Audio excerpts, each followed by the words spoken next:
Hola, bienvenidos al capítulo de la Barra Mexicana Colegio de Abogados en Baja California Sur. Estamos en Los Cabos de Manteles Largos con Celia Flores Santiago, que es experta en temas inmobiliarios y pertenece a un despacho muy prestigiado en la Ciudad de México. Me voy a permitir darle la bienvenida y leer el currículum de la licenciada. Ella es originaria de la capital del mundo, sucursal del cielo, es decir, Ciudad de México. Es egresada de la licenciatura en Derecho por la Universidad Nacional Autónoma de México. Estudió la especialidad en Derecho Mercantil en la Escuela Libre de Derecho, especialista en Derecho Corporativo Inmobiliario. Su actividad profesional comenzó en el despacho del doctor Roberto Rivera y Rivera, continuando en Takimoto Cortina, Farell y Asociados, en donde fungió como abogada del área de litigio y posteriormente en el área corporativa. Colaboró en el grupo hotelero Avalon en la ciudad de Cancún, Quintana Roo, desempeñándose como abogada de la dirección jurídica y tiempo después en el despacho Cohen, Romo y Asociados, fungiendo como abogada asociada encargada del área corporativa e inmobiliaria. Actualmente es socia y titular del área inmobiliaria y corporativa del despacho Vélez y Sandoval, SC. Desde el año 2013 es miembro de la Barra Mexicana Colegio de Abogados, siendo a la fecha co-coordinadora de la Comisión de Derecho Agrario. Participa regularmente en seminarios, sesiones, talleres y foros organizados por la Barra, la Asociación Nacional de Abogados de Empresa, la ANADE, así como los impartidos por diversas universidades. Actualmente participa en foros para analizar las reformas propuestas en materia agraria, leyes registrales y en materia de condominio. Como vemos, tiene un currículum muy amplio la licenciada. Yo tengo el gusto de contarla entre mis amigas. La hemos tenido acá de manera presencial en Los Cabos y bueno, pues será en otra ocasión que la tengamos de manera presencial, pero ahorita estamos muy contentos de estar con ella acá una vez más en Los Cabos y ahora de manera virtual. Si no tienen otra cuestión, pues vamos a proceder con la presentación de la licenciada. Así es que adelante. Y también antes de pasarte ahorita la cámara y el micrófono, Celia, agradecer mucho la coordinación de Carlita Aguilar Román, que está desde México coordinando el tema, porque volvemos a la plataforma Zoom, que la tuvimos hace un año, entramos con Webex y ahora estamos en esta etapa de transición, pero de manera muy amable está ahora sí que en los controles de esta sesión. Y también agradecer la presencia de la juez Abigail Jiménez, es juez familiar aquí en Los Cabos, y también de la presidenta del capítulo de Quintana Roo de la Barra, Sandra Fuentes. Nuevamente, bienvenidos todos ustedes los que se pueden conectar. Y nuevamente con ustedes, Celia Flores Santiago. Muchísimas gracias, Lalo. Bueno, Eduardo, yo de aquí, muchísimas gracias. Efectivamente, digo, tengo la confianza de decirte, Lalo, porque yo también te considero entre mis amigos, gran distinción que me haces. Y es un honor y un gusto estar, aunque sea así, vía remota, estar con ustedes. Digo, a mí me encantaría estar por allá, ya sabes que me encantan Los Cabos, pero bueno, ni modo, esta vez tendrá que ser así y ya habrá otra oportunidad de que nos veamos en forma presencial. Y efectivamente, el día de hoy quiero platicarles de un tema que a mí especialmente, digo, efectivamente es parte de mi expertise, pero también es un tema que me apasiona mucho. Y me apasiona y me preocupa al mismo tiempo, y espero también que, bueno, que se vayan como preocupados y que se lleven un poquito de algo de esta exposición, porque mi tema precisamente es sobre la certeza jurídica en la adquisición de inmuebles en el país. Sin embargo, más bien yo le debería de llamar la incertidumbre en la adquisición de inmuebles. Y les voy a explicar un poquito por qué. Ahorita voy a empezar a compartir la pantalla, pero antes de compartir la pantalla, les quisiera decir que, bueno, el planteamiento, bueno, más bien abordar este tema puede tener muchas aristas. Yo específicamente lo voy a abordar desde 3 puntos de vista, que es primero desde el punto de vista de la tierra misma, el territorio, desde sus sistemas registrales y desde la forma en cómo venimos adquiriendo la tierra desde formas, ahora sí que desde hace más de 100 años y hasta la fecha, que yo considero que son las causas por las que precisamente no tenemos certidumbre jurídica. Ahora, si me permiten, voy a precisamente a compartir la pantalla para que comencemos la exposición. En primer lugar, les quiero hablarles de algunos números precisamente para situarlos en la importancia que tiene esta rama de la industria, porque es una industria también, en el sector económico del país. En primer lugar, este sector representa el 14.1 del Producto Interno del país, lo que la hace la segunda fuerza económica del país, básicamente. Además, es una industria que representa que sus productos son generados nacionalmente. El 98.7% de sus productos son de producción nacional, que genera más de 3 millones de empleos y que tiene un impacto en 73 ramas de la economía. Ahora, esta parte que les platicaba de por qué, de estas aristas de las cuales yo les voy a hablar y por qué digo que no tenemos certeza jurídica en la adquisición de inmuebles. Y la primera es precisamente por el tipo de territorio que tenemos, o por más bien la clasificación que tenemos del territorio nacional. El artículo 27 de la Constitución nos realiza precisamente esta clasificación en 3 tipos de propiedades principalmente, que es la propiedad pública, la propiedad privada y la propiedad social. La propiedad pública es aquella a la que el derecho que tiene el Estado de tener ciertos bienes, y estos bienes están sujetos a un régimen de derecho público. Están regulados en la Ley General de Bienes Nacionales y se encuentran inscritos en el Registro Público Federal, de la propiedad federal, perdón. Ahora, tenemos la propiedad privada. La propiedad privada, como sabemos, es el derecho que tenemos cualquier persona para tener el dominio sobre un bien inmueble, pero está sujeta a ciertas limitaciones y modalidades que las mismas leyes establecen. Cada estado regula la propiedad privada en sus códigos civiles, estableciendo precisamente los derechos y obligaciones que tenemos como propietarios. Cualquiera de nosotros aquí podemos pensar que al ser propietario de un inmueble, llámese de un terreno, de un local, de un departamento, de una casa, podemos tener el pleno derecho de hacer con él lo que querramos. Esto hasta en cierta medida es cierto, pero al mismo tiempo no. Tiene estas limitaciones y modalidades. ¿Como cuáles? Podrán decir ustedes. Por ejemplo, si nosotros tenemos un terreno y decidimos que ahí queremos construir una torre de 70 pisos, por decir un número, tendríamos que checar si nuestras disposiciones de desarrollo urbano lo permiten, en primer lugar. ¿Por qué? Porque todo inmueble está sujeto a usos de suelo, a permisos y autorizaciones de uso de suelo. Y estos, ¿cómo están regulados en los programas de desarrollo urbano? Tenemos programas de desarrollo urbano a nivel nacional, estatales y también muchas veces locales. Esto es una forma de regular precisamente el uso y el destino que le vamos a dar a los bienes, precisamente porque se busca que en una área donde digamos que están escuelas, pues que no puedas establecer en un radio cercano bares o casinos, algún antro, no sé, algún centro que podría ser perjudicial para la educación. Sabemos que muchas veces no se cumple, pero bueno, puede ser así.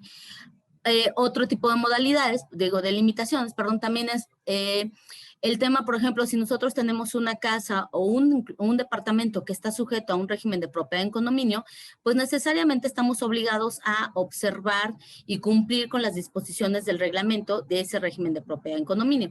Es decir, si nosotros, aun cuando nuestro departamento, decirlo, diera a un pasillo, a unas escaleras, no podríamos, por más que sea nuestro departamento y que a lo mejor nosotros digamos, pues es que no afectó a nadie porque es mi paso, pues en realidad son áreas comunes y por lo tanto tenemos que respetar la modalidad y las limitaciones que nos establece el propio régimen. Estas son, por ejemplo, algunas de las limitaciones y modalidades que nos podemos encontrar aún siendo propietarios de un bien inmueble. Ahora, y bueno, ustedes lo sabrán mejor, los que están por allá, tratándose de la zona restringida, también tenemos algunas limitantes. Los extranjeros, los mexicanos podemos adquirir bienes inmuebles prácticamente en todo el país. Los extranjeros no tienen esta libertad. El artículo 27 de la Constitución establece expresamente esta prohibición, esta limitación. Sin embargo, está regulado también establece esta prohibición de que en una franja de 100 kilómetros a lo largo de las fronteras y de 50 a lo largo de las playas, ningún extranjero puede adquirir el dominio de un inmueble. Y esto, también repito, seguramente ustedes lo conocerán y lo dominarán mucho mejor, tiene que ver con la historia que tenemos como un país conquistado y como un país que continuamente y lamentablemente estamos sujetos a invasiones extranjeras. Por lo tanto, es como alguna forma de proteger nuestras fronteras, estableciendo esta prohibición para que los extranjeros puedan tener bienes inmuebles, el dominio de bienes inmuebles en esta franja. Sin embargo, la Ley de Inversión Extranjera establece los supuestos en donde los extranjeros pueden tener o gozar del uso de ciertos inmuebles. Otra vez, la ley de inversión extranjera es la que establece estas limitaciones. Ahora, tenemos otro tipo de propiedad, que es la propiedad social o agraria. En este tipo de propiedad, la titularidad de la tierra no pertenece a un solo individuo, sino que pertenece a una colectividad.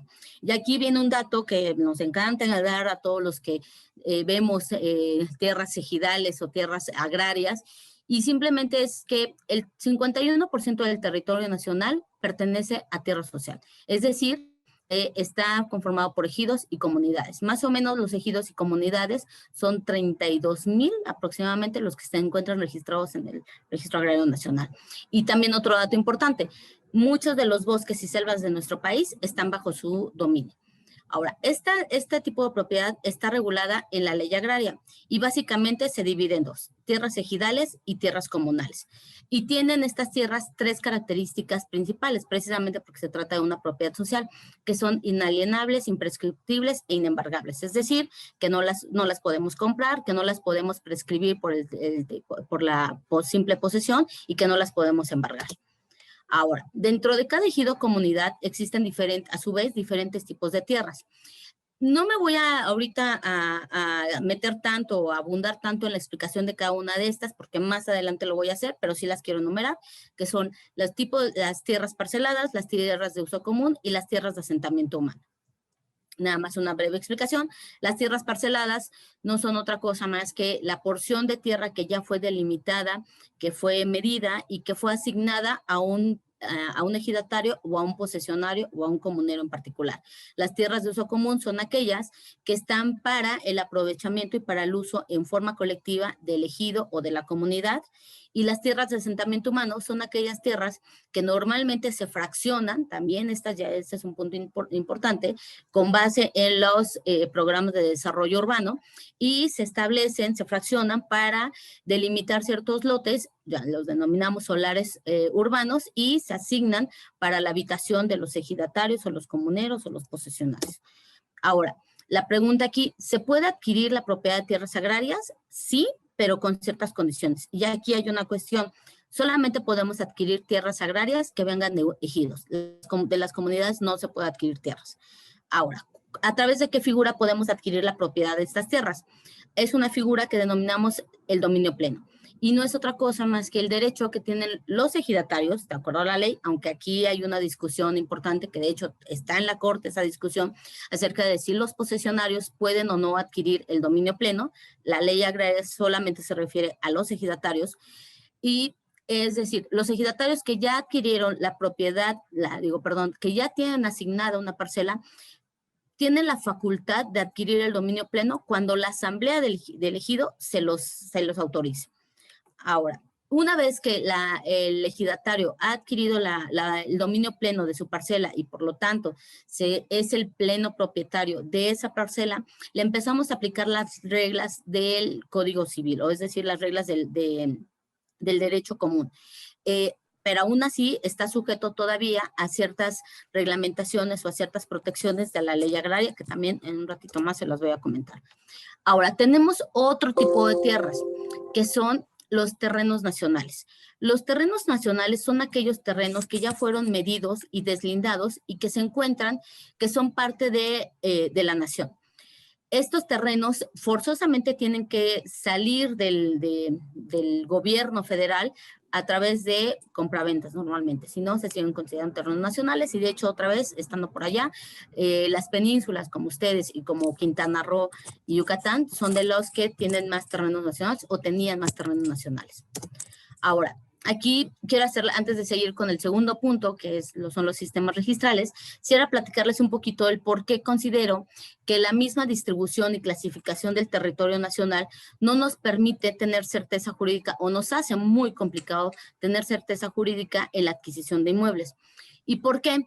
En primer lugar, tenemos que pensar en cómo está distribuido el país. Ya dijimos que son tierras de propiedad federal, tierras de propiedad privada y tierras sociales.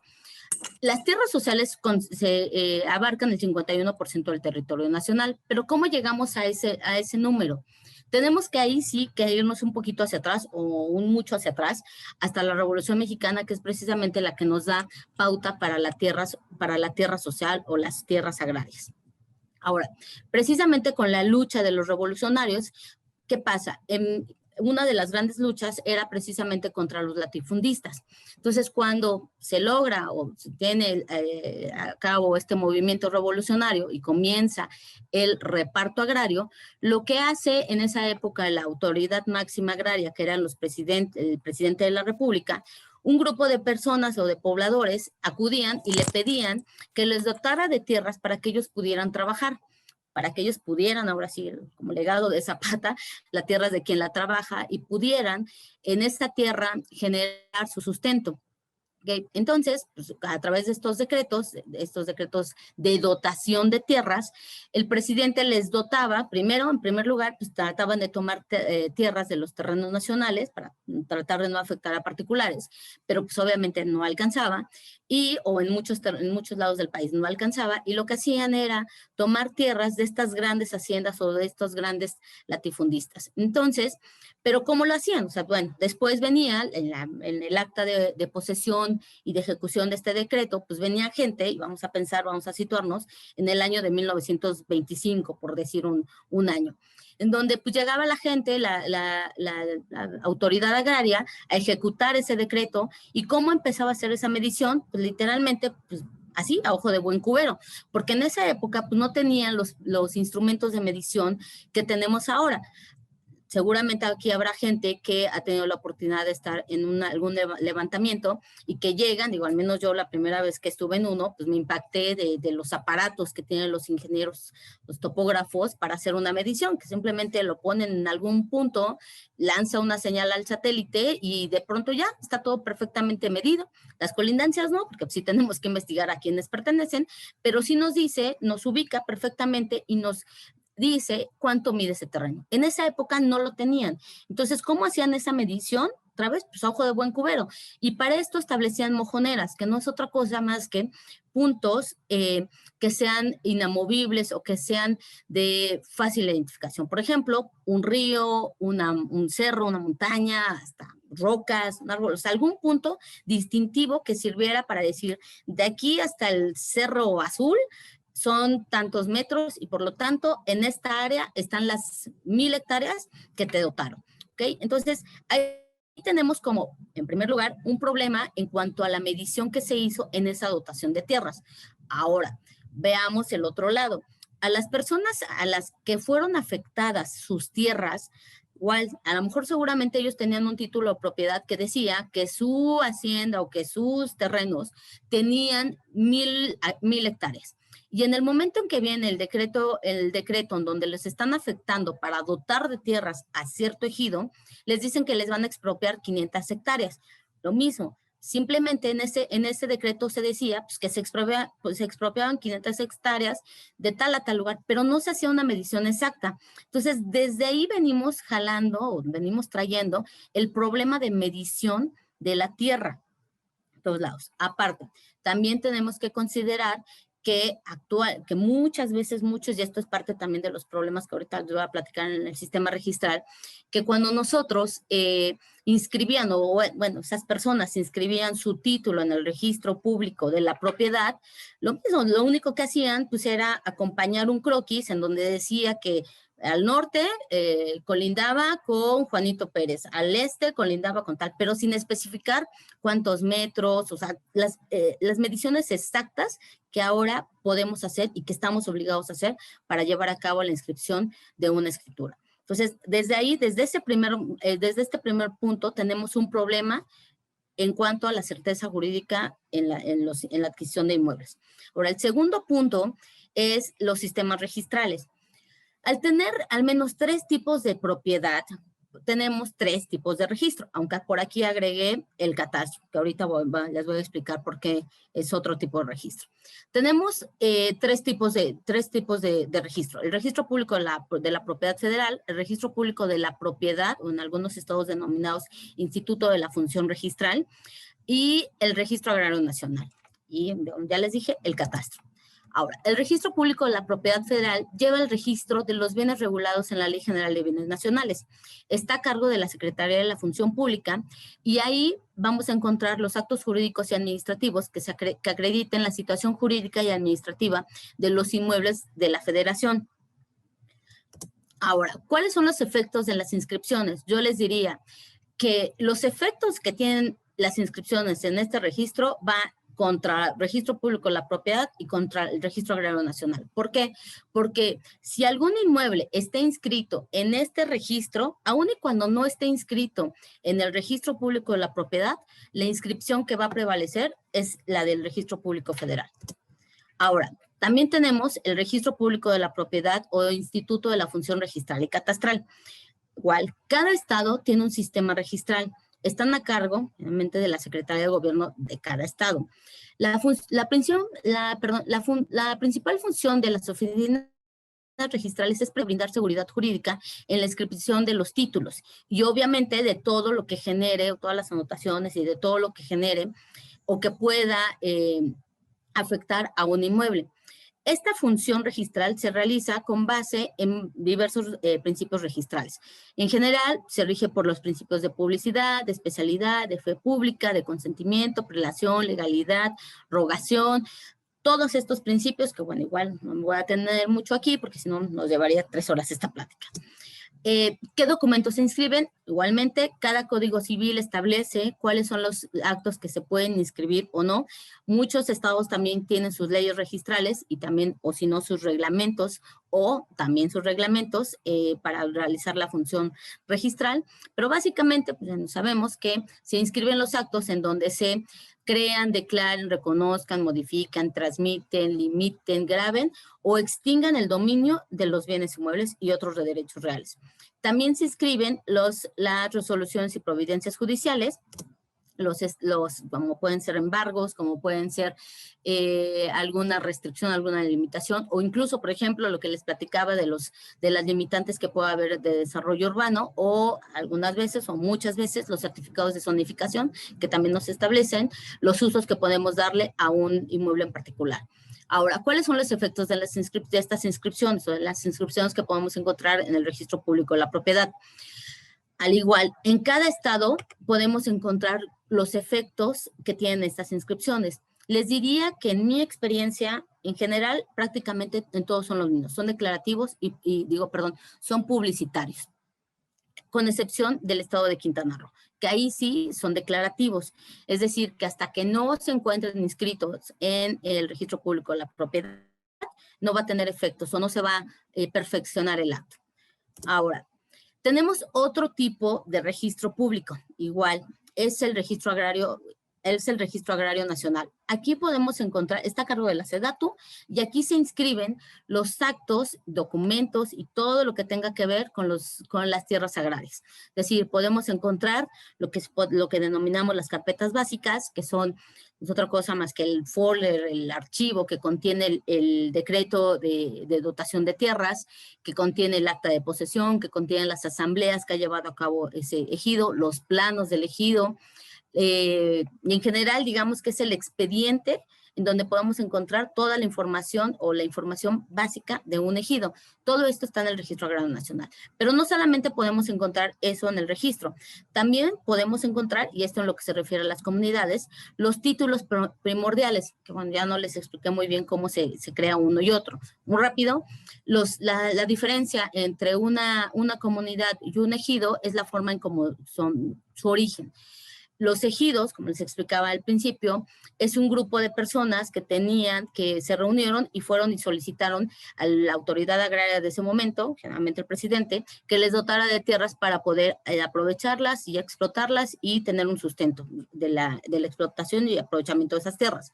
Las comunidades lo que hicieron fue solicitar que reconocieran que ellos ya estaban ahí desde muchísimo tiempo atrás, es decir, que se reconociera la posesión que ellos han tenido, que tuvieron desde la época de la colonia.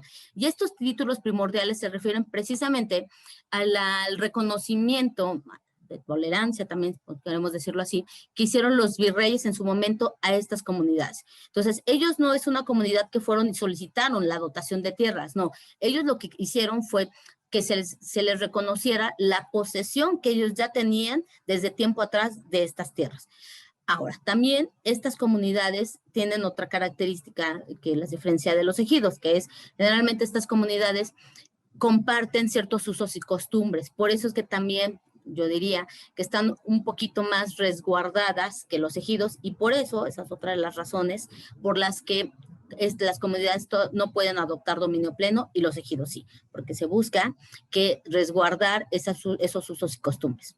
Ahora, también, y ahora sí volviendo al tema de lo que podemos encontrar en el Registro Agrario Nacional, podemos encontrar los decretos de expropiación de bienes ejidales o comunales, las modificaciones que pueda sufrir la propiedad de las tierras, ya sea porque algún ejidatario transmita o ceda los derechos de su parcela, o también en el registro podemos encontrar una sección especial en cuanto a las inscripciones de las sociedades que tienen tierras agrícolas, ganaderas o forestales, o también estos documentos de ocupación o uso temporal que celebran continuamente las mineras u otras empresas de hidrocarburos precisamente para poder ocupar en forma temporal las tierras agrarias.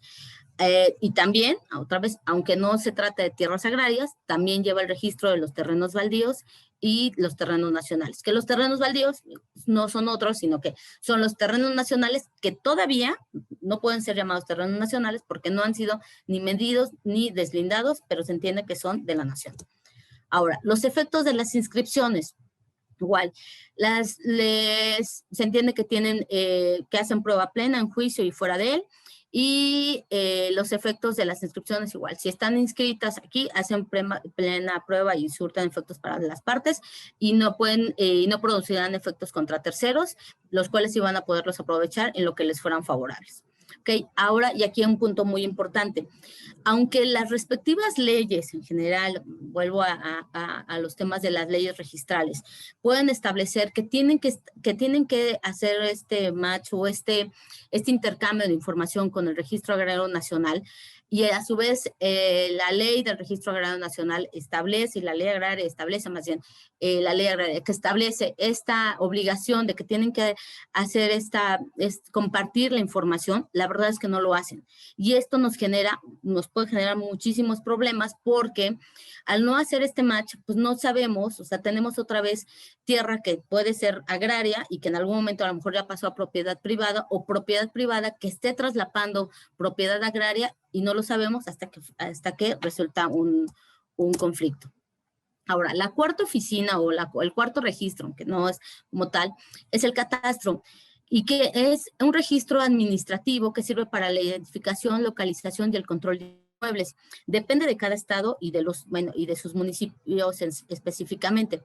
Tiene un carácter meramente recaudatorio. Sirven para evaluar las propiedades para, todos lo sabemos, para cobrar el impuesto predial. ¿Por qué no lo considero como tal un registro que nos pueda servir para acreditar la propiedad privada? Porque no lo es. Porque cualquiera, actualmente quiero pensar que ya no es así, pero anteriormente, cuando nosotros o una persona presentaba un contrato de arrendamiento, un contrato privado de compraventa, una promesa o algún inmueble, incluso podía presentar un croquis, el catastro se lo inscribía simplemente porque presentaban un documento para identificar un inmueble, pero esto no nos sirve para acreditar la propiedad de un inmueble y por ello no lo considero como tal, simplemente es un registro que a lo mejor también nos puede servir como referencia porque muchas veces también tienen planos donde están bien identificados, pero no nos sirve para acreditar la propiedad de los inmuebles. Ahora, otra vez, antes de pasar al siguiente punto, quisiera explicarles o abundar un poco por qué nuestros sistemas registrales es un gran problema en esta incertidumbre en la adquisición de inmuebles o en la transmisión de inmuebles. Y para ello, les diría, en primer lugar, precisamente porque tenemos el mismo número de estados, tenemos el mismo número de oficinas de de registros públicos. Es decir, pero a su vez, en cada estado podemos tener diferentes formas de registrar.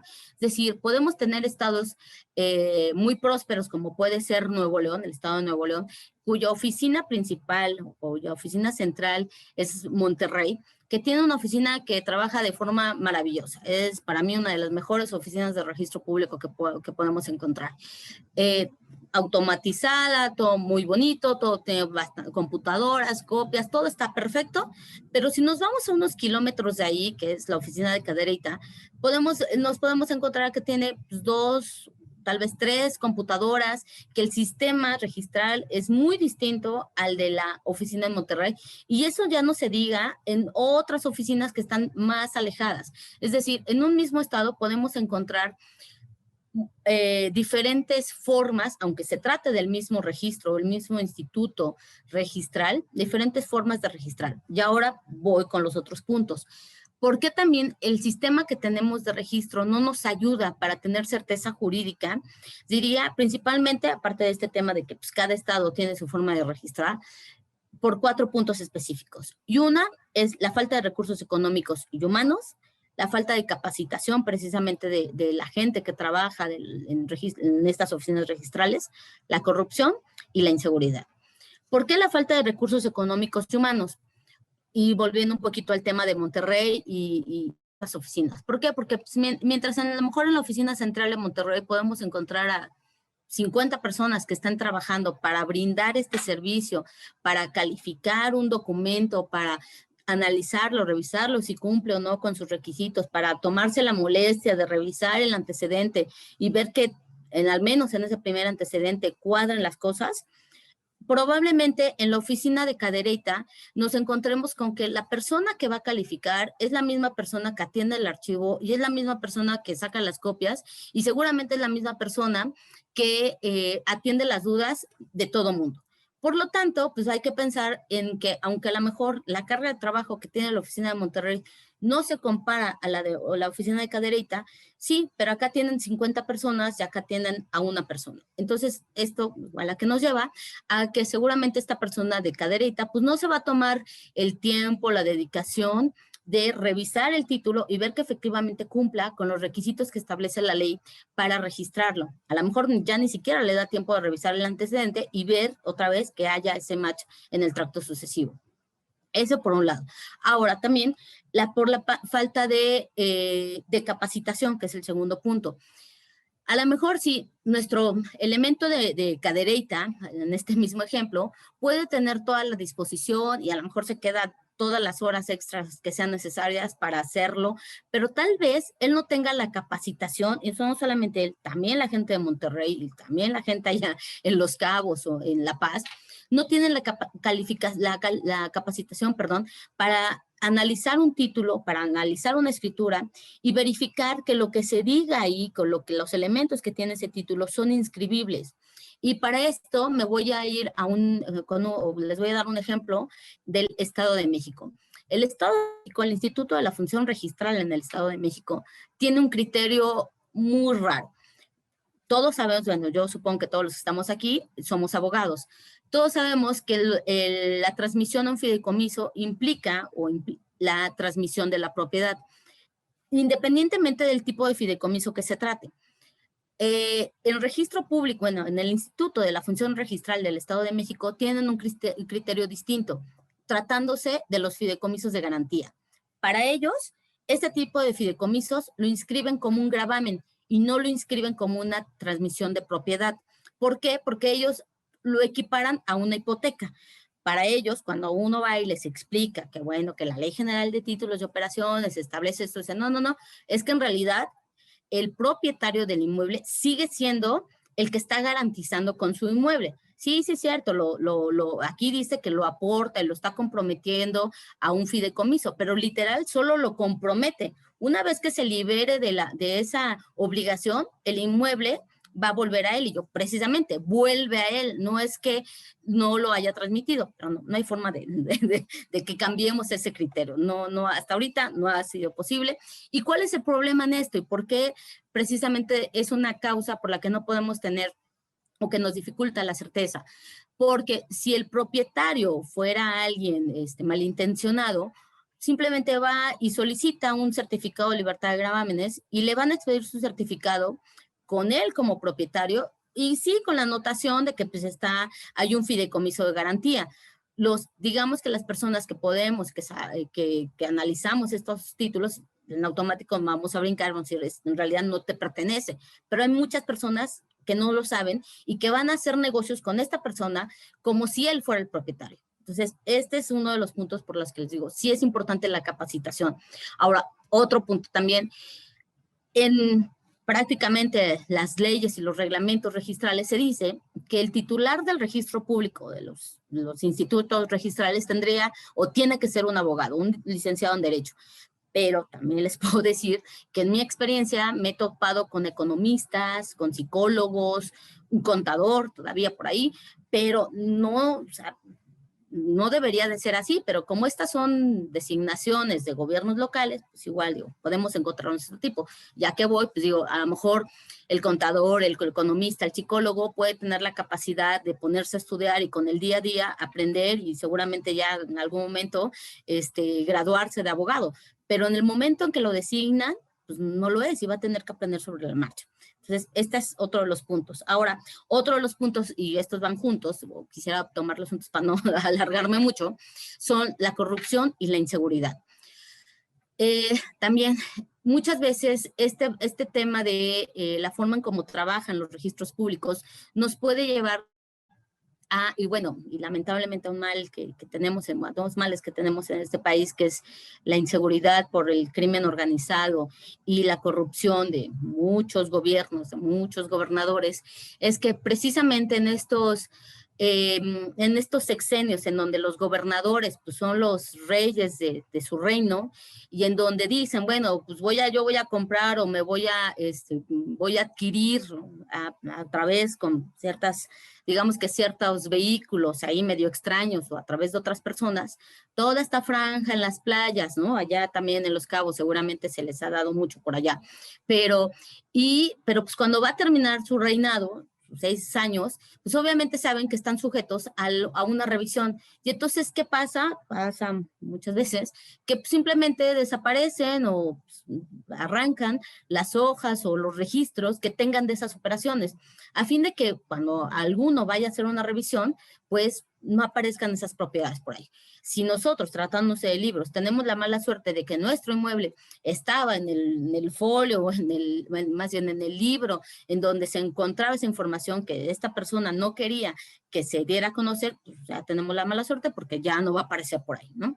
Y también, y esto también se da, lamentablemente yo lo vi, bueno, no lo vi, pero lo sé por ejemplo, el caso de Tamaulipas, en donde, pues sí, la gente del crimen organizado llegó a una oficina registral pues, con armas en mano y le dijeron, quiero que me registres esta escritura ahorita, porque me acabo de comprar este rancho.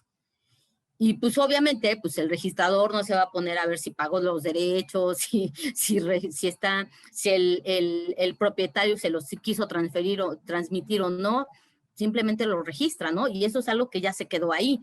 Entonces, digo, son varios de los temas que, otra vez, lamentablemente no nos permiten tener certeza jurídica. Ahora, el otro punto también en este gran embrollo es precisamente también, pues nosotros y nuestros antepasados, cómo llevaron a cabo o cómo fueron realizando la adquisición de inmuebles. No tenemos que perder de vista que los inmuebles, por su propia naturaleza, pueden tener una historia muy larga. Es la tierra misma. Entonces, esta historia se puede alargar siglos. Nosotros quisiéramos tener la oportunidad de revisar el origen mismo de la tierra y llegar al escrito, al documento, al título en donde podamos decir, este es el origen, pero no necesariamente es así. Normalmente, bueno, todo este origen, pues más bien el origen, pues va generando una serie de transmisiones, o fueron generando una serie de transmisiones que a todo esto le llamamos tracto sucesivo. Igual, al transmitirse un inmueble, se transfieren al comprador, al nuevo adquirente, los derechos y obligaciones que deriven del mismo, pero también, obviamente, dentro de estas obligaciones, se pueden derivar algún gravamen, alguna servidumbre, alguna anotación o restricción que el propietario no nos los diga que a lo mejor él mismo no la conocía o no, el vendedor no la conocía. ¿Por qué? Porque se quedó por ahí perdida en el tracto sucesivo y que al momento en que llevaron a cabo estas anotaciones, este tracto, pues algún registrador, algún calificador se le pasó y pues ya no lo anotó. Ahora, precisamente cuando en el mejor de los casos, el que va a adquirir conoce esos derechos y esas obligaciones. Otra vez, o sea, a lo mejor una persona nos presenta su título y nosotros vamos y vemos el inmueble. En el caso, por ejemplo, de los terrenos, llegamos y vemos que pues hay una línea de luz, o que hay líneas o hay señalamientos de que pasa por ahí un gasoducto, o que hay ahí marcado un derecho de vía. Todo esto nosotros nos podemos decir, oye, pues sí, o sea, me estás vendiendo todo esto, pero ya de entrada sabemos que hay una restricción, porque también muchas de estas restricciones específicamente no están inscritas en registro público. Hay muchas omisiones en ese aspecto. Ahora, y ahora sí, ¿cómo adquirimos un inmueble? Pues lo hacemos, podemos hacerlo a través de un broker o directamente irnos con un notario. ¿Qué hacemos cuando adquirimos un inmueble a través de un broker?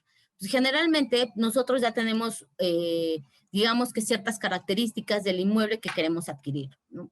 O del terreno, porque queremos destinarlo a un cierto uso, para un negocio, bueno, para lo que nosotros querramos. El caso es que nosotros ya tenemos ciertas características o tenemos una necesidad de un inmueble. Entonces le decimos le transmitimos al broker nuestras necesidades, él busca en su catálogo, nos contacta y él sirve como un intermediario con el propietario de ese inmueble, ¿ok? Pero para ese momento, ¿cómo es? Digo, yo creo que muchos de aquí han participado o incluso han sido parte en una de estas operaciones. ¿Cómo llevamos a cabo estas operaciones? Pues generalmente el broker nos dice, pues oye, ya hice esta intermediación, ya te encontré el inmueble, ahora hay que checar con el propietario, sí, perfecto, vamos a celebrar una promesa de venta, vamos a celebrar una carta compromiso, un contrato privado. El punto es que para cuando nosotros llegamos al notario, ya llevamos un documento que nos obliga de alguna forma. Y dos, seguramente ya dimos un anticipo o ya se comprometió una cantidad para la adquisición de un inmueble. Ahora, igual me podrán decir, bueno, pues no hay tanto problema, lo vamos subsanando. Sí, podemos subsanarlo, pero ¿qué problemas podemos encontrar precisamente en la forma en cómo llevamos estas adquisiciones? Ahora, podemos encontrar efectivamente ya con nuestra carta compromiso, bueno, ya con nuestro contrato, con el documento que hayamos firmado, llegamos con el notario, pues el notario pues, se pone a hacer su chamba y empieza a buscar los antecedentes, empieza a buscar el folio o la partida del inmueble para ver que pues, todo esté en orden. Y ahí podemos encontrar los primeros problemas. ¿Cuáles son? Pues el error en el nombre del propietario. Resulta que en lugar de poner Eduardo Tapia, le pusieron Eduardo Tapio, por decir algo, una tontería, ¿no? Y igual podrán decir, sí, es subsanable. Pues sí, pero pues bueno, eso lo podríamos haber identificado antes, ¿no? De hacer esto. Errores en la descripción del inmueble. Que a nosotros nos hayan dicho que el inmueble, el terreno, tenía 300 metros y que resulta que cuando revisamos el registro público no tiene 300 metros, tiene registrado 250 metros, ¿no? Entonces, podemos decir, sí, pero hicimos un levantamiento y resulta que tiene 303 metros, no 300 ni 250. Tenemos otra vez un problema, un tema con las superficies. O bien, que las medidas y colindancias no coincidan con las que nos dijeron, y incluso con el título que nos mostraron, con las que están inscritas en la oficina registral. O también en que al momento en que el calificador y posteriormente el registrador llevó a cabo la inscripción del título anterior, omitió el derecho o omitió alguna limitación que tenía el inmueble. Algún derecho, por ejemplo, y esto es muy clásico en los departamentos, es los derechos a usar una bodega, a utilizar una bodega, a utilizar los cajones de estacionamiento, por decir algunos. Igual, seguramente aquí muchos me dirán, bueno, no es tanto problema. Yo les diré, sí, cuando tengan un problema porque alguien les reclame el cajón de estacionamiento o el uso de la bodega, me dicen si no es un problema. Ahora, también podemos encontrar errores al señalar datos de inscripción de los antecedentes. También esto es muy común. En estos casos, el notario va a podernos ayudar con esto, decir, bueno, son errores que se pueden subsanar de alguna forma sencilla, por así decirlo, en esta escritura que vamos a llevar a cabo. Pero hay ciertos errores que pueden, o bueno, más bien ciertos problemas, no errores, que pueden tener un impacto mayor. Por ejemplo, que el inmueble tenga algún gravamen, lo que les platicaba hace un ratito. Es decir, que en esta hilera, en esta cadena de tracto sucesivo, pues resulta que hace 2 antecedentes, es decir, en los años 80, en los años 90, cuando la persona que le vendió a la persona que me está vendiendo ahorita, alguien no le dijo o omitieron simplemente que el inmueble traía una hipoteca o que tenía una hipoteca. Entonces, esa hipoteca, sabemos aquí, es un derecho real y no lo podemos simplemente, o no se cancela simplemente por el transcurso del tiempo. Esa hipoteca sigue gravando y sigue afectando el inmueble. Y nosotros nos vamos enterando pues, cuando hacemos esa revisión. Ahora, o bien, otra vez que tenga inscrita alguna anotación o alguna limitación, por ejemplo, del INAH. Estas limitaciones se dan mucho seguramente también allá en los centros históricos de cada ciudad. Tenemos construcciones que son clásicas y que por lo tanto, y que son de una época, podemos decir, colonial, y que por lo tanto están protegidas, están catalogadas por el Instituto Nacional de Arqueología e Historia, y por lo tanto tiene limitaciones. Es decir, si a nosotros nos interesa ese inmueble, no tanto porque pues, el inmueble mismo, sino por la ubicación del inmueble y queremos tirar lo que hay ahí para construir otra cosa, no podremos hacerlo porque tiene esta limitante.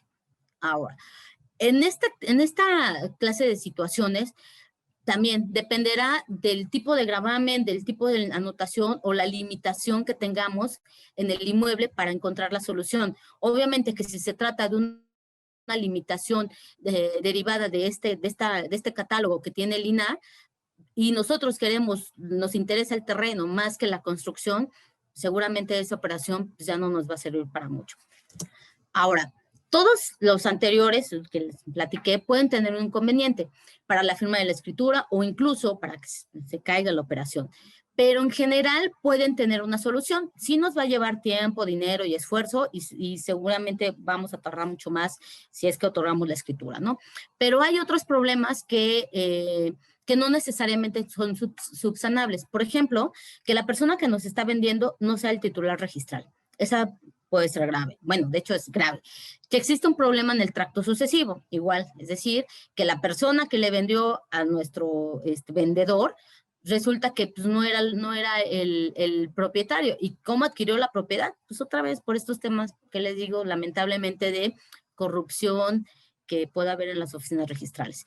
Y bueno, una muy clásica que son los problemas de la sociedad conyugal, cuando pues, esta no se ha inscrito, resulta que ya está separado, pero pues, adquirió el inmueble estando en sociedad conyugal y nunca le inscribieron, pero pues ahí la sociedad conyugal estuvo. Bueno, todo esto nos puede generar una serie de problemas.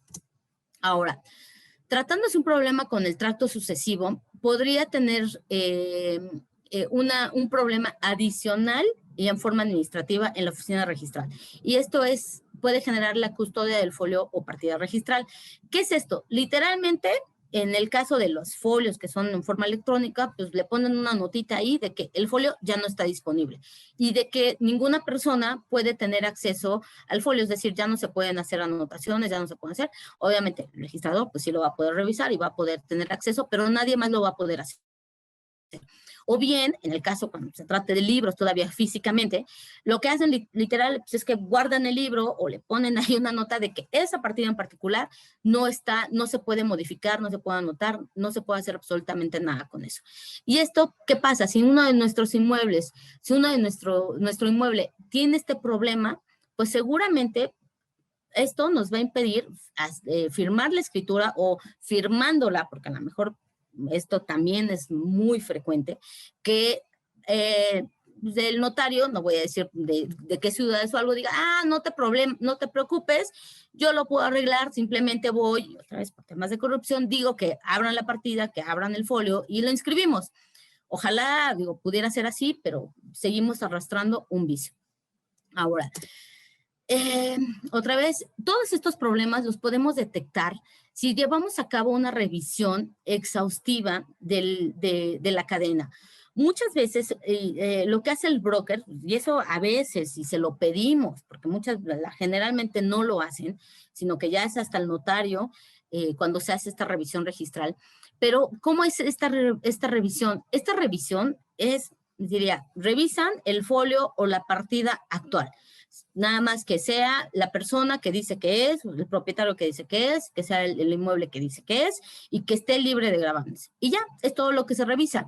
No se lleva esta revisión exhaustiva. Y es precisamente en esta revisión exhaustiva en donde podemos detectar parte de estos problemas que les he platicado. Ahora, hay ciertos problemas que no necesariamente vamos a encontrar ni físicamente ni registralmente. Por ejemplo, y seguramente también aquí habrá muchos abogados postulantes que sabrán que o que no tendrán la bonita costumbre que cuando se trate de un inmueble soliciten la anotación de esa demanda en el registro público. Y entonces, pues el juicio se va, y ya cuando llegan a sentencia, cuando llegan a una etapa de ejecución, es cuando solicitan que que se haga la anotación respectiva en el registro público de la propiedad. Y de pronto, pues a lo mejor el propietario se vio muy vivales, sé que hay otras consecuencias, lo sé, pero de entrada genera un problema. Se vio muy vivales y transmitió el inmueble. ¿Por qué? Pues porque en el registro público nunca se anotó, no hay ninguna constancia de que el inmueble tenía una controversia judicial o administrativa, porque también puede ser que traiga algunos créditos ahí fiscales o que traiga algún problema con temas ambientales y que se necesita hacer esta anotación. No se pueden haber de diferentes tipos de anotaciones. Ahora, también que se encuentra dentro de terrenos agrarios. Y esto también, muchos seguramente, y más los que vivimos en ciudades, podemos decir, no, bueno, pues eso es súper complicadísimo porque pues, los terrenos agrarios están allá en el campo y donde hay milpas, ¿no? Casi. Pero no. Otra vez, si volvemos a este número de que un poquito más de la mitad del territorio nacional son tierras agrarias, tendríamos que echarle también una revisada a ver si nuestro terreno no está traslapado en terrenos agrarios. Eso también es un punto que de pronto nos puede brincar. O también que no esté dentro, y eso también es algo que seguramente les interesa por allá, que no esté dentro de terrenos nacionales, que no hayan sido debidamente transmitidos. Ahora, aquí tenemos un tema, y es precisamente, vamos a pensar que ya pasamos por todas estas etapas y que nosotros ya tenemos nuestra escritura y que se inscribió y ya, es más, ya llevamos un año en posesión del inmueble, o en el caso, por ejemplo, de los locales o de los terrenos para uso industrial, ya tenemos ahí nuestra industria armada, pero de pronto llega alguien que arguye tener un mejor derecho que el nuestro. ¿Qué podremos hacer? Tendríamos, sí, efectivamente, pues vamos a tener que defender nuestra propiedad.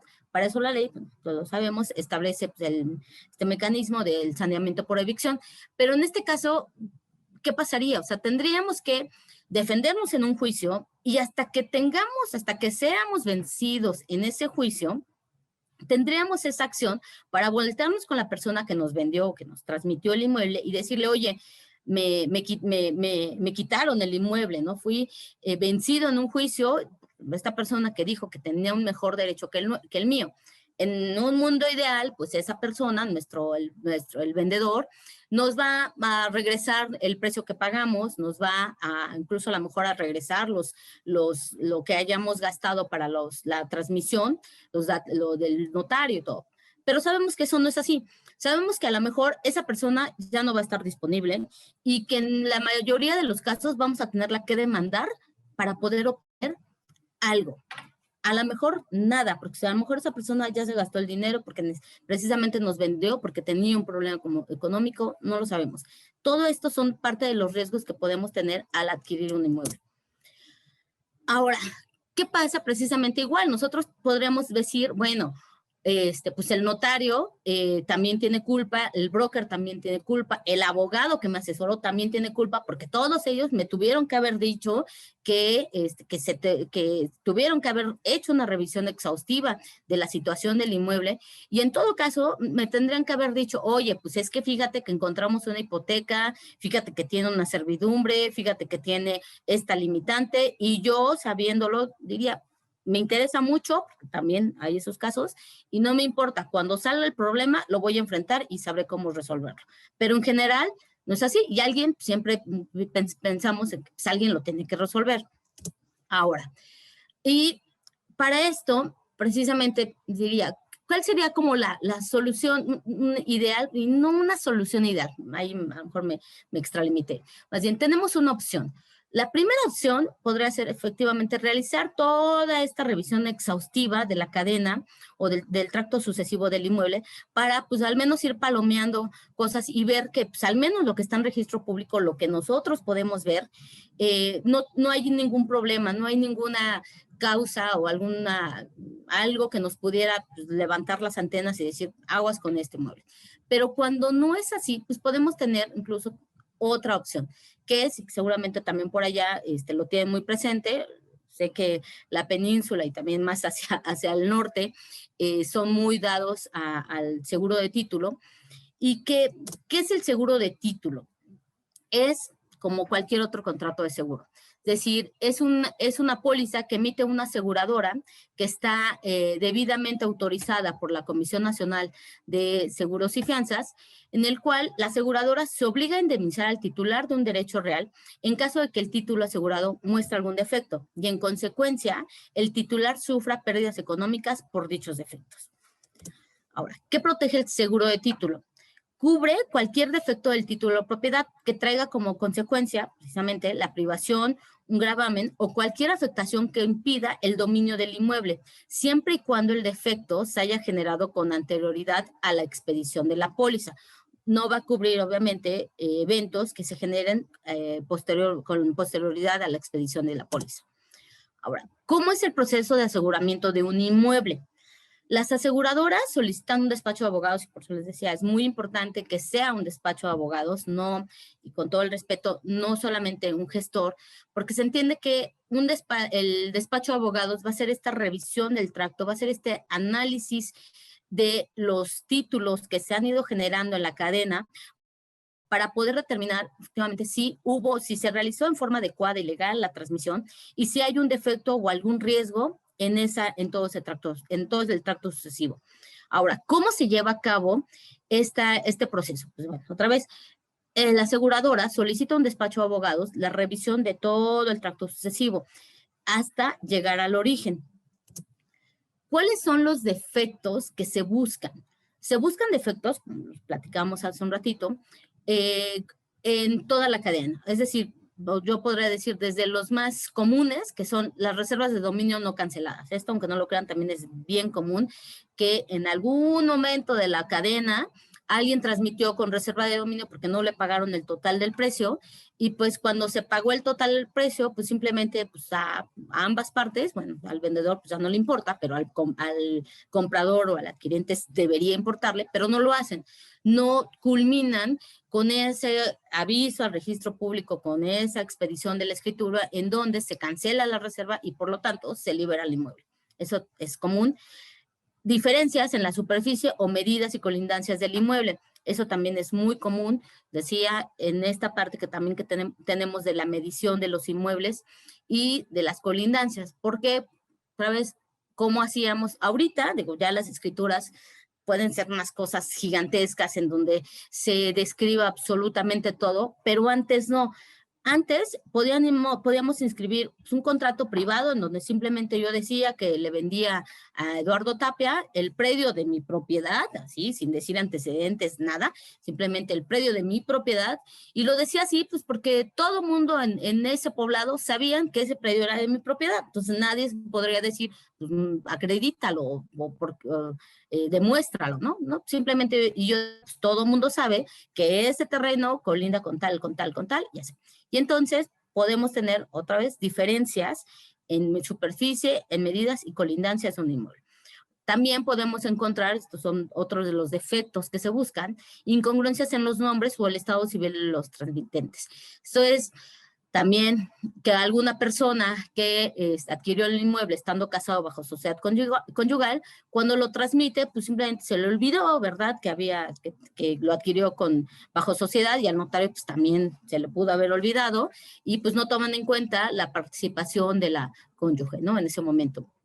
La formalidad de los títulos que forman el tracto, se explicaba este tema de que antes, o nosotros revisamos estas cadenas, es muy común encontrar títulos o contratos privados de una sola hojita, en donde, pues sí, en ese momento eran inscribibles y los inscribían de esa forma, o bien, y a este punto también, en el caso de las fusiones y subdivisiones, que se hayan solicitado los permisos de las autoridades correspondientes. Lo mismo, actualmente se solicitan o es necesario para llevar a cabo fusiones o subdivisiones, más grandes fraccionamientos, ciertos permisos y autorizaciones de desarrollo de la Autoridad de Desarrollo Urbano.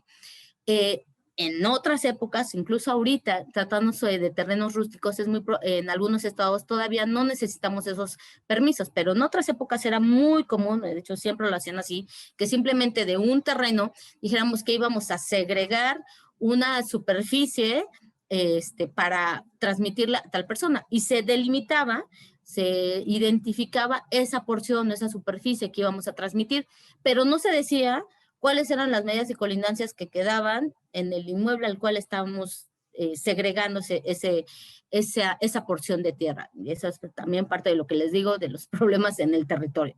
Ahora, en el caso de extranjeros, que se hayan obtenido los permisos correspondientes para que puedan adquirir o que puedan utilizar la tierra.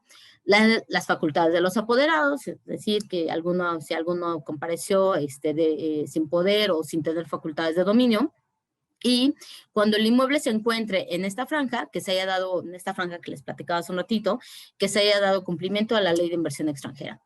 Ahora, también se revisa en esta revisión exhaustiva las anotaciones que pueda tener el inmueble. Es decir, las anotaciones preventivas de embargos, las anotaciones preventivas de demandas judiciales, los embargos de autoridades administrativas, servidumbres, hipotecas, los créditos que no fueron cancelados, las anotaciones de contratos de arrendamiento, usufructo, y en general yo les diría, cualquier derecho que pueda tener un tercero respecto del inmueble. Ahora, y aquí es importante también este punto. No tenemos que olvidar que las anotaciones preventivas de embargos, de demandas judiciales, de autoridades administrativas, pueden ser canceladas por caducidad. En la mayoría de las disposiciones registrales se establece que a veces con 2 o con 3 años que hayan transcurrido sin que el interesado haga vamos a decirlo así, un refrendo de esta anotación, yo propietario puedo llegar al registro público y con un simple escrito pedir que en virtud de que han pasado más de 2 o de 3 años, depende, se cancele el embargo que grava mi inmueble. Pero eso no quiere decir que el embargo esté terminado y que por lo tanto que el inmueble esté libre de esa controversia. Simplemente pues, que en registro, como ya pasaron los 2 o los 3 años, pues ya no va a aparecer, y cuando yo solicite un certificado para hacer otra vez otra operación, pues el inmueble el certificado, perdón, va a emitirse como libre de gravámenes. Ahora, parte de esta revisión también es la investigación de las partes que intervienen en el título actual. ¿Por qué? Porque otra vez, lamentablemente con estos temas de delincuencia organizada y de lavado de dinero, sabemos que la inversión inmobiliaria es uno de los nichos para esta actividad ilícita. Es precisamente, pues hacemos una búsqueda de las sociedades o de las personas físicas que están interviniendo en la operación, precisamente para identificar. Digo, ahorita pues, Internet es abierto, es el mejor medio para saber si alguna persona ha estado involucrada o trae por ahí alguna nota, algo que pueda otra vez levantarnos las antenas y decir aguas porque esta sociedad está involucrada o está en alguna lista de lavado de dinero. Ahora, ¿cómo se lleva a cabo esta revisión y análisis de los actos que conforman el tracto sucesivo? Igual, al ser abogados, pues, obviamente se revisa el tipo de acto que está plasmado en los títulos de propiedad. Pero, por ejemplo, bueno, ya esta revisión y análisis se hace de cada uno de los actos que componen el tracto sucesivo y de las anotaciones que afectan el inmueble. Por ejemplo, en el caso de las transmisiones que se realizan a través de fideicomisos, pues revisamos los que se estén cumpliendo con los fines del fideicomiso, que la fiduciaria tenga facultades para hacerlo, que ella solita pueda. Sabemos que muchas veces se requiere, y dependiendo del tipo de fideicomiso, se requiere de la autorización de los fideicomitentes, de los fideicomisarios o de los agentes de otros fideicomisarios, que estemos bien, si hay una facultad de reversión, que se haya reservado el fideicomitente, etcétera. Digamos, tenemos que entrar al análisis en este ejemplo del fideicomiso para ver si la transmisión que se está llevando a cabo se lleva conforme a las reglas que se establecen en el fideicomiso y además conforme a la ley. Ahora, y aquí viene un punto interesante, que por eso no abundé mucho hace un ratito. Cuando el inmueble proviene de tierras agrarias, aparte de la revisión que hacemos en el Registro Público de la Propiedad, pues también se tiene que revisar el Registro Agrario Nacional. ¿Por qué? Porque aun y cuando el inmueble ya esté sujeto a derecho común y a lo mejor el actual propietario ya es el tercero de esta cadena, y a lo mejor el inmueble ya tiene encima un parque industrial o un fraccionamiento o hipotecas, lo que ustedes quieran, propios de un inmueble sujeto a derecho común, su origen es agrario y por lo tanto tenemos que verificar que se hayan dado cumplimiento a las limitaciones y estipulaciones muy estrictas que establece la ley agraria. Para empezar, tendremos que revisar 2 asambleas. La primera asamblea es la llamada ADAT, que no es otra, sino la asamblea, de delimitación, destino y asignación de tierras. Esto es la asamblea que lleva a cabo el ejido para medir, para autorizar los planos del ejido, los planos de las parcelas y otros planos que tengan por ahí, ¿no? De las otras tierras que les platiqué. Y ya una vez que identifica y que aprueban estos planos de las parcelas, puedan decir, bueno, esta parcela en particular, de esta zona en particular, de este polígono en particular, se la vamos a asignar a Eduardo Tapia.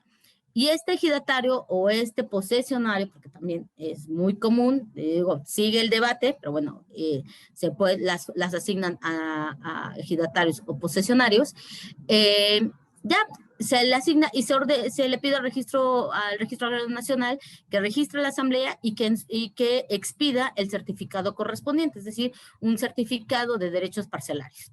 Ahora, esta asamblea y la asamblea de dominio pleno, que esta asamblea igual es el conjunto, es la asamblea que lleva a cabo el ejido para aprobar que si alguna persona o todos los ejidatarios quieren adquirir la propiedad privada de su parcela, puedan hacerlo.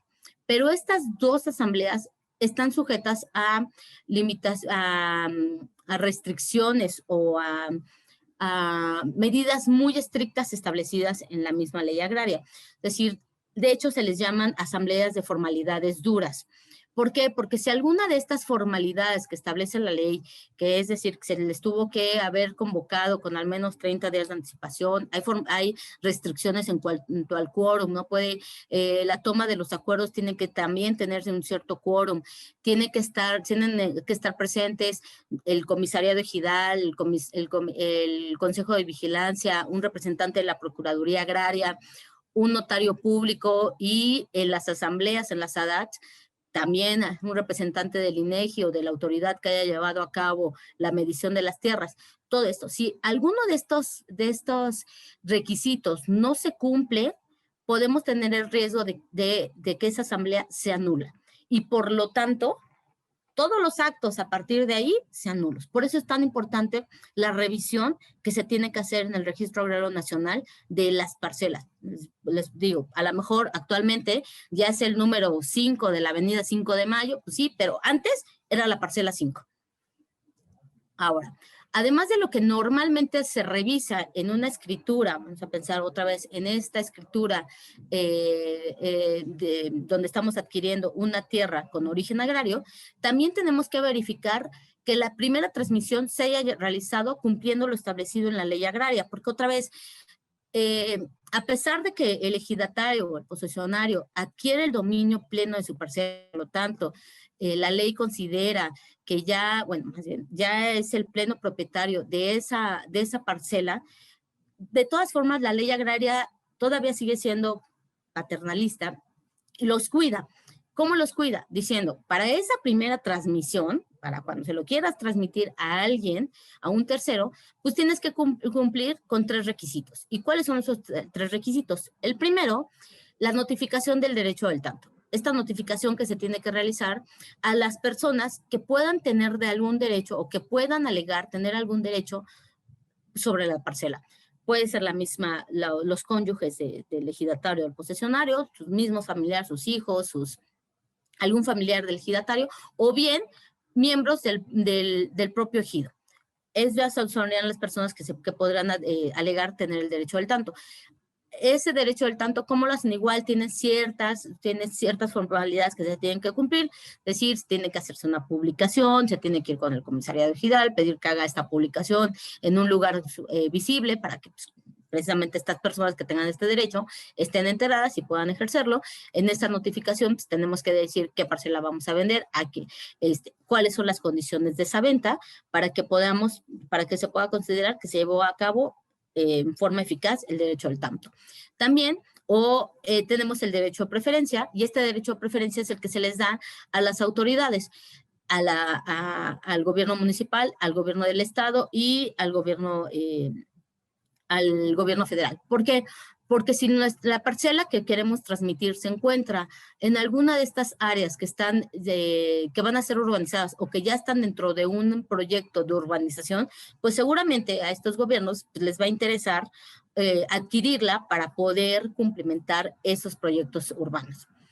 Ahora, y esta también es muy importante, precisamente el precio que nosotros que fijemos o que el ejidatario o el posesionario plantee para transmitir la parcela, tiene que haber sido determinado por un avalúo comercial o por INDAVIT, pero no un avalúo comercial cualquiera, tiene que ser un avalúo por una institución bancaria o por este instituto. No son válidos los avalúos que llevan a cabo peritos, por ejemplo. Eso también es muy dado.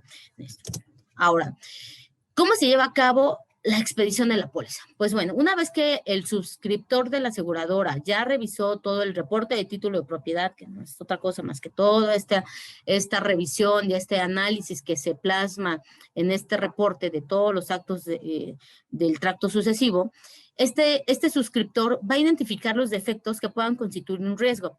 Y como cualquier seguro, les pondré el ejemplo de un seguro de gastos médicos mayores, o el seguro de su auto, por decirlo alguno, él va a determinar si expide o no la póliza con exclusión de dichos defectos. Es decir, o sea, no porque tengamos un defecto, podamos encontrar algún problema en el tracto sucesivo, quiere decir que necesariamente nos van a negar el seguro de título. No, puede haber algunos problemas o algunos defectos que la aseguradora diga, sí, lo aseguro con este defecto, pero obviamente te voy a excluir este defecto porque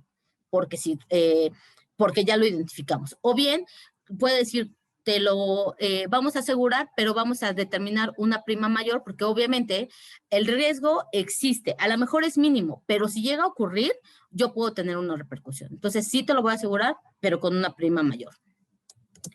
O, bueno, igual, definitivamente, si este riesgo implica o puede implicar una pérdida importante para la aseguradora en el futuro, pues obviamente tiene la facultad de decir que no lo asegura.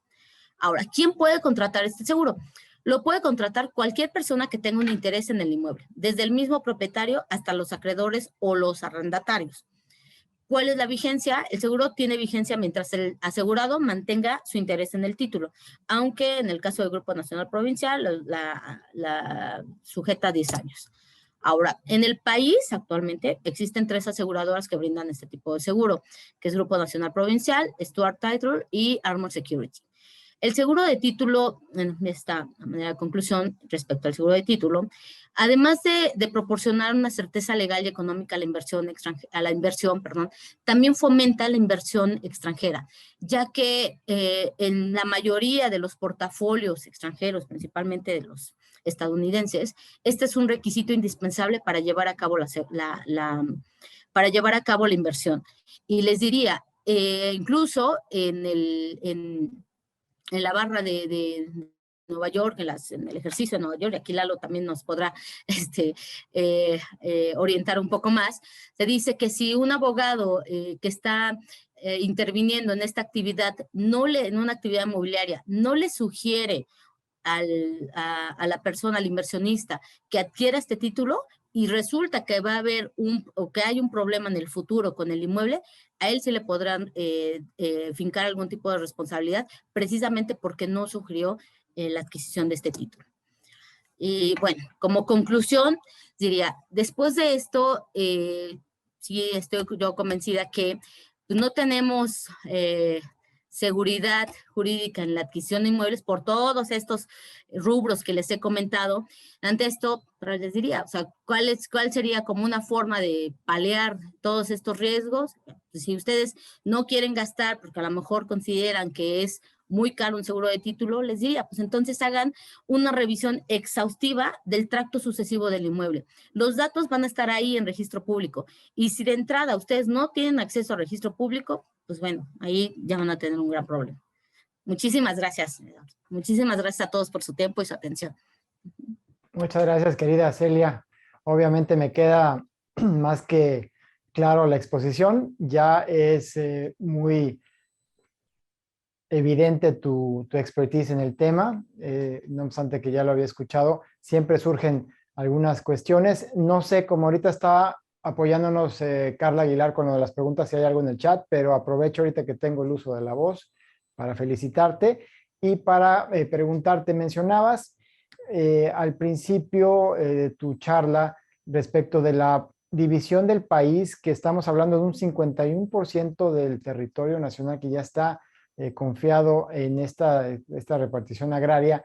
¿Cómo se puede conciliar este porcentaje? Porque entiendo que también a partir del año 92, con la ley agraria vigente, se dejó de repartir tierras, pero obviamente con lo que mencionabas, y por ahí va la pregunta, con la manera que se puede medir las superficies actualmente con GPS y de una manera mucho más exacta, ¿qué pasa con esas demasías? Por ejemplo, aquí en Los Cabos y también en el municipio de La Paz me ha tocado en algunos asuntos en donde hay unas demasías y hay inclusive mojoneras asentadas en los predios o marcas que, bueno, ya quedan inclusive rebasadas y hay superficies que quedan, pues, de alguna forma o en medio o que no tienen salida, que quizás se tendría que establecer una servidumbre, pero antes de eso está el tema de la titularidad de esa tierra, que en cierta forma es tierra de nadie, ya sea que se puede hacer una información ad perpetuum, una inmatriculación judicial o un juicio de prescripción adquisitiva, pero ¿cómo se puede conciliar esto a la luz ya de las nuevas tecnologías para decir, bueno, efectivamente el territorio está dividido en esto, específicamente Los Cabos, hay decretos expropiatorios importantes que abarcaron buena parte de la superficie del corredor turístico en el año 74 y 76 respecto de decretos expropiatorios, en donde hay ejidos, ¿no? El ejido San Lucas, el ejido San José, y también los desarrollos que le llaman integralmente planeados, como el caso de Fonatur, que entró a Los Cabos en esos años para empezar a dividir. Pero aún así, vemos este tema de demasías, inclusive en áreas tan céntricas, por ejemplo, aquí en el municipio como el corredor turístico. ¿Qué opinión te merecería esta parte de la parte tecnológica a la luz ya de lo que se podría o se tendría que hacer respecto a estos predios que quedan como volando? Fíjate, Lalo, que precisamente ese es un gran problema. Ese es te diría, uno de los grandes problemas de que tendría la SEDATU y que, bueno, la SEDATU anda metida en otros temas y que lo tendría que resolver. De entrada yo te diría, no es que no sea tierra de nadie, la tierra siempre es de alguien. Y cuando no sabemos de quién es, se entiende que es de la nación. Podría ser de estos terrenos baldíos o incluso de estos terrenos nacionales. efectivamente, como bien lo dices, a partir de 1992, de febrero de 1992, se acabó la dotación de tierras y por lo tanto, pues ya no hay más repartimiento de tierras, porque igual en el 80 y tantos, en una medición que hizo el INEGI, se dieron cuenta, a lo mejor muchos de aquí recuerdan ese famoso dato, de que pues, al hacer los cálculos se dieron cuenta de que pues, el territorio se había repartido ya 2 veces, ¿no? O sea, ya entonces, imagínate, ¿no? Y entonces, cuando viene esta reforma en 1992, se termina la dotación agraria y comienza una serie de programas de certificación y de medición y de certificación de ejidos y de comunidades, los llamados, en su momento se llamó Procede, primero, ahorita se me fue cómo se llamó primero, pero Procede, después se llamó Coret y actualmente es el RAJA. Estos programas tenían la función precisamente de hacer esta medición y esta certificación de la superficie que tenían tanto ejidos como comunidades. Y efectivamente se dieron cuenta de lo que tú dices, o sea, que de pronto un decreto de dotación de tierras decía que tenía un ejido 1,000 hectáreas, otra vez por ponerme un número, 1,000 hectáreas, y al hacer la medición se dieron cuenta de de dos cosas. Una, que tenían mucho más superficie de las 1,000 hectáreas que les habían dado, con lo cual los ejidos dicen, no, pues ya, lo caído, caído, esto es mío. Y entonces eso genera grandes problemas. Porque efectivamente quedan estos temas de, bueno, si el ejido le fueron dotadas 1,000 hectáreas y en realidad tiene 1,200 hectáreas, que 200 hectáreas es un mundo, entonces, ¿qué pasa con esas 200 hectáreas? Lo que empezaron a hacer, y bueno, ahorita a lo mejor me adelanto un poquito, pero lo que hicieron fue asurarlos.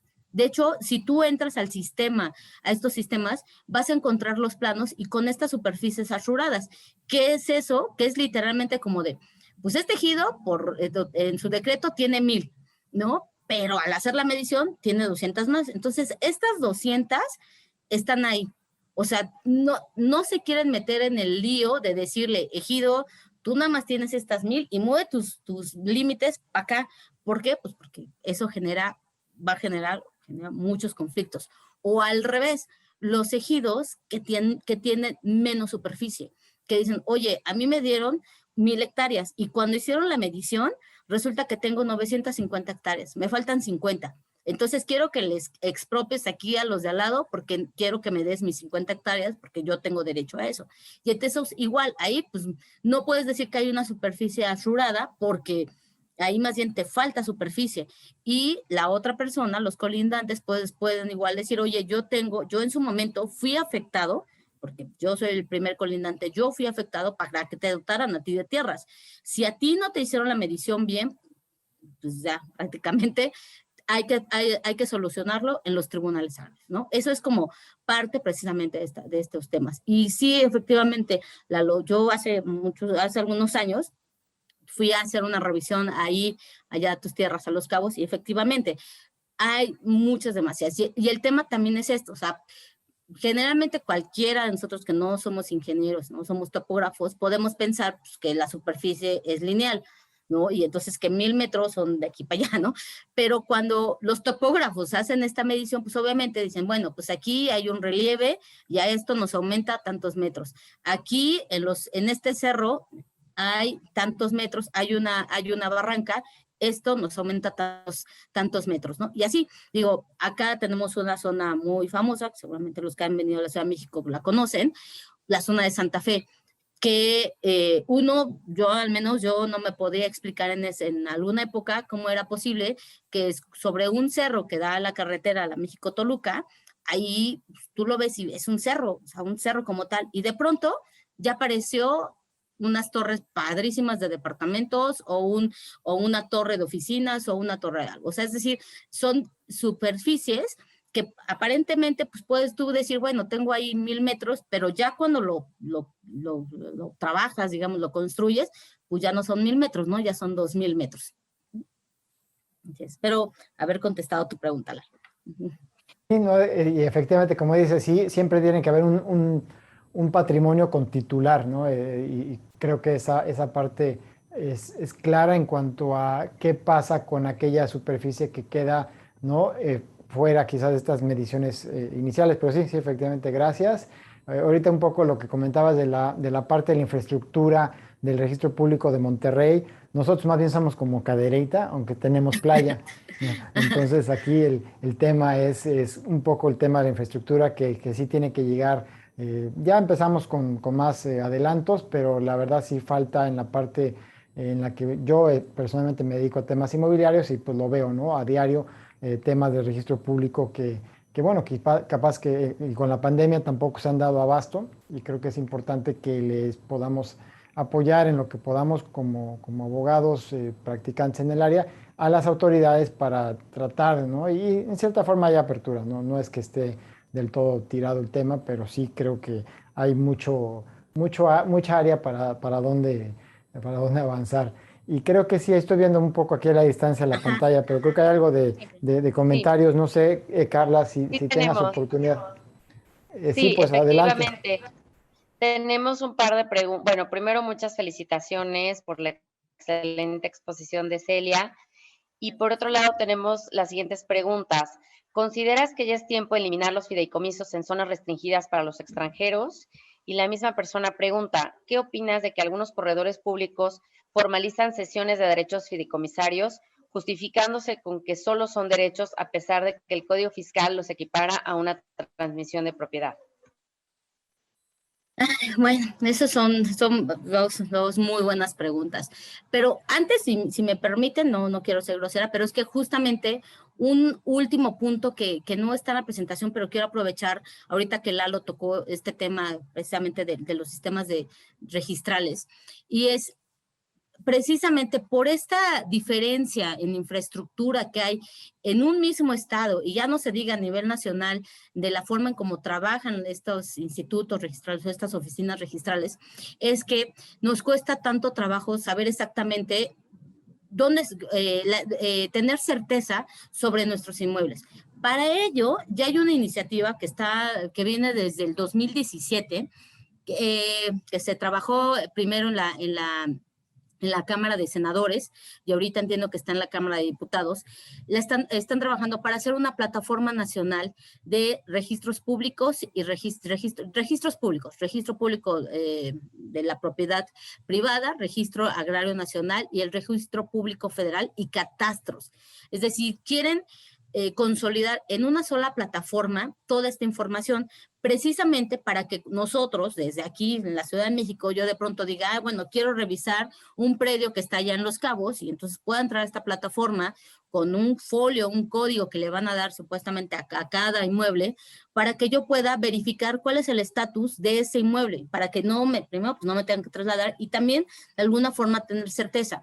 Lamentablemente, parte de los problemas por los que no han podido echar a andar esta plataforma, primero, pues porque, bueno, aunque la ley sigue ahí estancada, la están revisando todavía en la Cámara de Diputados, pues también parte de estos problemas es que volvemos al tema de las leyes. Pues cada estado regula su función registral.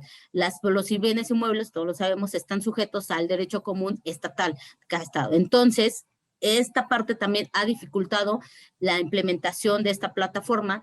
También el parte de la infraestructura, porque otra vez hay oficinas que son muy modernas y trabajan perfectamente bien, y hay oficinas en donde todavía tienes que trabajar con los libros, que en los folios, pues la computadora, pues la tendrán en sus casas, pero no en las oficinas registrales. Entonces, sí ya está esta iniciativa, esperemos que pronto la puedan echar a andar. Incluso ahorita ya existe el sitio como tal. Si ustedes ahorita ponen en su computadora Plataforma Nacional de Registros Públicos, les va a aparecer, pero el tema es que aparece un documento de Excel en donde, pues, al parecer ahí están como cargando algunas cosas, pero digo, obviamente eso no es el objetivo final de esta plataforma. Ojalá que pronto podamos tener una charla diciéndoles que es una maravilla o que les falta mucho por trabajar.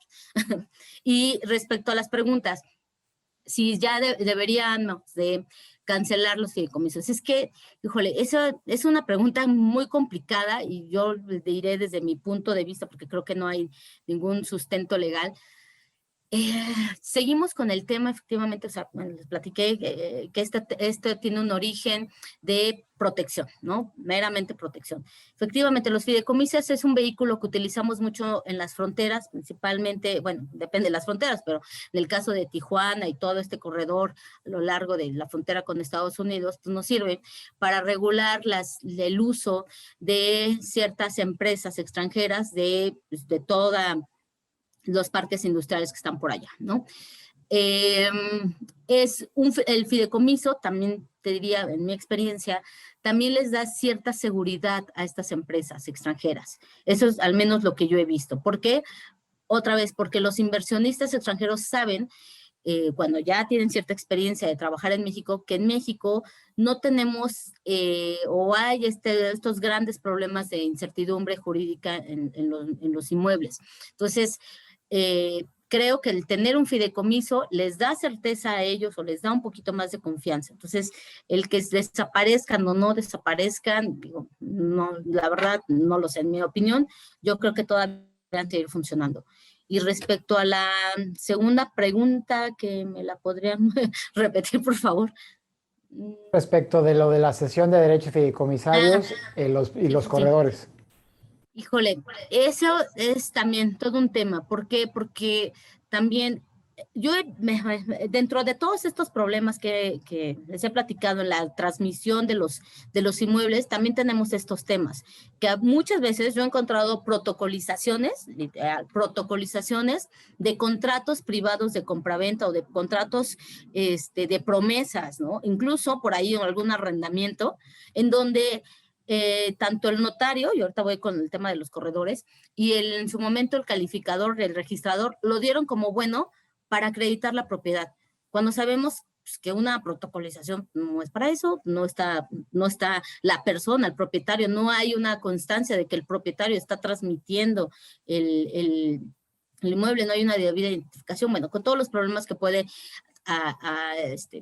que puede atraer este tema, y aparte también, efectivamente, el tema de los efectos fiscales, ¿no? También he visto temas de protocolos o actas o estas pólizas que los corredores públicos pronto quieran hacer, pero ahí creo que más bien el fundamento que utilizan, más que por un tema fiscal, es por las partes, porque señalan que como, al ser dos sociedades y las dos tienen dentro de su objeto social la transmisión y la adquisición de inmuebles, entonces están llevando a cabo un acto de comercio y por lo tanto la operación es válida siempre y cuando se paguen los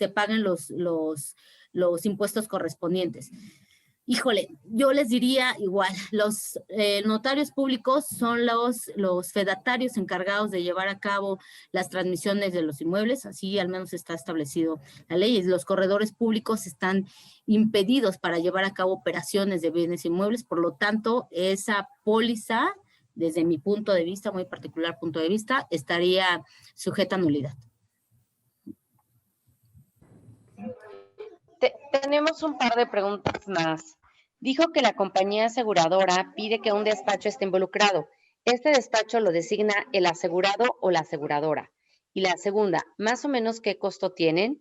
Imagino que estará sujeto al precio del inmueble, pero ¿tiene idea de más o menos qué porcentaje del valor del mismo es el del seguro?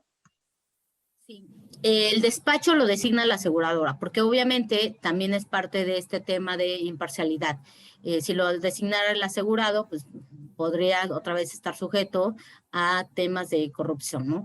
Y yo les diría, normalmente las aseguradoras pues tienen un catálogo, digamos, de despachos en donde les asignan un portafolio en particular para que pues, ellos sean los cargados de hacer esta revisión exhaustiva y bueno, en fin, la aseguradora nombra al despacho, porque obviamente ya lo conoce, es de su confianza y sabe cómo trabaja. En cuanto a los costos, sí, efectivamente, depende del inmueble, de la ubicación del inmueble y del uso que le vayas a dar al inmueble. No es lo mismo asegurar una casa, un local comercial o una oficina o un departamento en Los Cabos, un departamento en la Ciudad de México, a asegurar un lote industrial. Los costos dependerán del inmueble, de la ubicación y también de la inversión que vayas a establecer ahí. Aproximadamente, la verdad es que prometo investigarte bien ese punto y mandárselos, porque en este momento no tengo ese dato. Pues bien, creo que da para mucho más, querida Celia, el tema. Ahorita mencionando el tema de los corredores, sé que también por tratarse de fideicomiso y está en la Ley General de Títulos, quizás por ahí también viene la intervención de los corredores. Me ha tocado ver sesiones de derechos fideicomisarios que no los veo yo, en mi punto de vista, afectados de nulidad, siempre y cuando estén en esa tesitura, ¿no? Pues digo, sí es un tema Sí, exacto, interesante.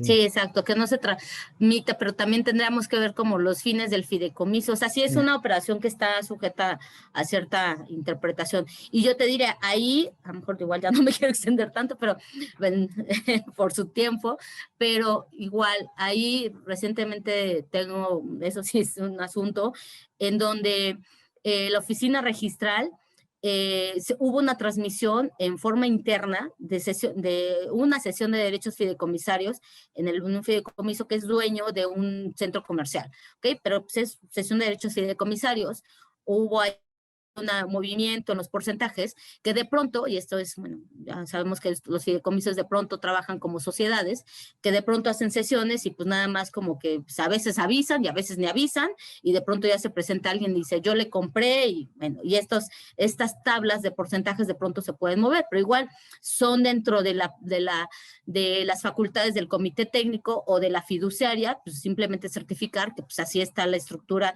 al interior y punto, ¿no? Es algo meramente interno.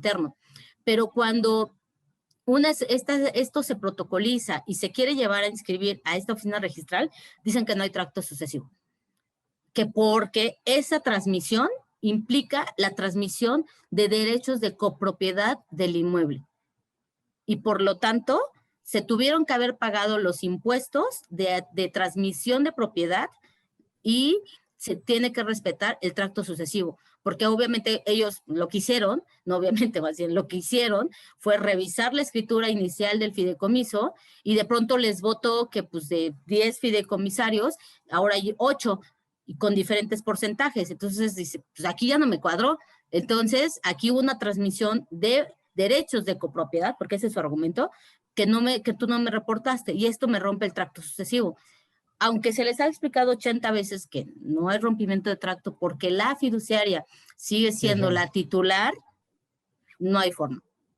Y otra vez vamos con el tema de criterios que pueden tener las oficinas registrales. Así como Estado de México dice que un fideicomiso de garantía no hay transmisión de propiedad, esta otra oficina dice que una sesión de derechos fideicomisarios se tiene que hacer como si fuera transmisión de derechos de copropiedad y por lo tanto cumplir con todas las formalidades. Interesante, pues sí, efectivamente son criterios divergentes en algunos estados. Creo que en la medida que uno se acerca a personas como tú, especialistas en el tema, va a evitarse así mayores dolores de cabeza en el futuro, ¿no? Entonces, obviamente, esto da para más. Nuevamente muy agradecido contigo, Celia. Vamos a mandarte por mensajería el reconocimiento que te preparamos, que ahorita a ver si me apoyan ahorita con la pantalla. Estamos ahorita buscando el reconocimiento. Creo que sí tiene aquí el técnico el dato para ponerlo en pantalla y está. No sé si lo alcanzan a ver.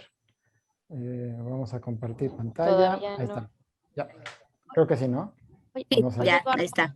Ahí está. Creo que sí puse bien, Celia. Nos están solicitando también. Perdón. Nos solicitan también si se puede compartir la presentación con los participantes. Claro que sí, yo se la mando a Lalo y ya, por favor, si me ayudas a compartir. Y creo, Carla, tú que estás organizando esta parte, que nuevamente te agradezco tu tiempo. Esto se está grabando, entonces el día de mañana nos vamos a poder comunicar para que ya quede subido en el canal de YouTube, ¿no? Entonces, encantado contigo, con Celia, y pues nuevamente gracias a ustedes por que se conectaron y quedamos a sus órdenes. Les mando un abrazo y que estén muy bien, en una buena tarde en este miércoles, Día de la Bastilla. Toma la Bastilla. Ok, muy bien. Muchas gracias, Eduardo, y muchas gracias a todos.